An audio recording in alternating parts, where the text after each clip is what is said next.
Hey everybody, it's Captain CA here for Flatsclass YouTube. Today I'm standing in the hall here at the Hadrell's Point Tackle Shallow Water Expo, Mount Pleasant, South Carolina, doing fishing schools. But I want to give you guys a tip, so stay tuned.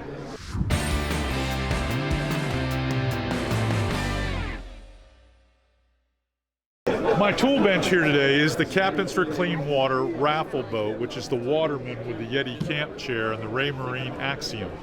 This is something that we're taking donations for, and we're going to be raffling off later this year to some lucky winner. But the premise of my tip is to show you this Mirror lip plug. This is the L30. This is a plug that works extremely well at depths of 3 to 6 feet deep.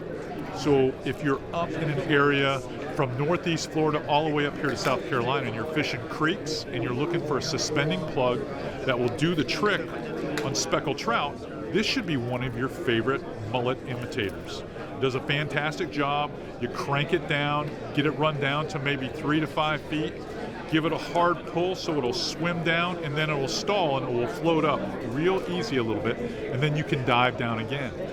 This suspending type waggle action, whether it be slow or even if you work it a little more caffeinated during the warmer months, draws vicious strikes from bigger sea trout. Now the way I have this one rigged is I've got about 3.5 feet of 25-pound mono leader.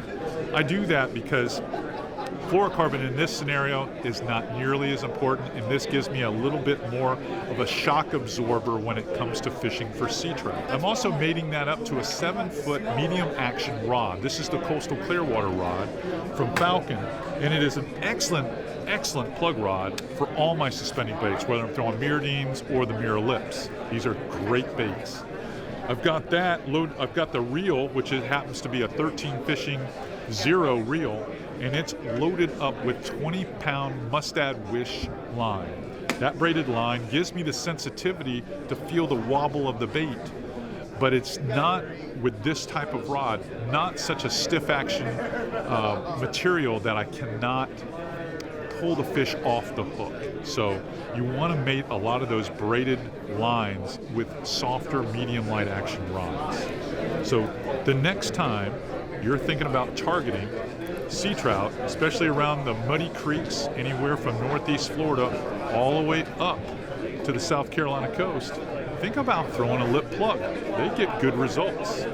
I hope this little tip puts more fish in your boat.